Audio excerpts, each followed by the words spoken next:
شروع اللہ کے نام سے جو بڑا مہربان نہایت رحم والا ہے۔ سورج کی قسم اور اس کی روشنی کی، اور چاند کی جب اس کے پیچھے نکلے، اور دن کی جب اسے چمکا دے،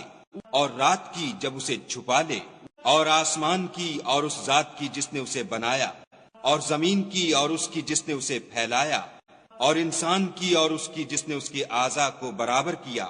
پھر اس کو بدکاری سے بچنے اور پرہیزگاری کرنے کی سمجھ دی کہ جس نے اپنے نفس یعنی روح کو پاک رکھا وہ مراد کو پہنچا، اور جس نے اسے خاک میں ملایا وہ خسارے میں رہا۔ قوم سمود نے اپنی سرکشی کے سبب پیغمبر کو جھٹلایا۔ جب ان میں سے ایک نہایت بدبخت اٹھا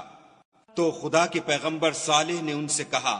کہ خدا کی اونٹنی اور اس کے پانی پینے کی باری سے حذر کرو، مگر انہوں نے پیغمبر کو جھٹلایا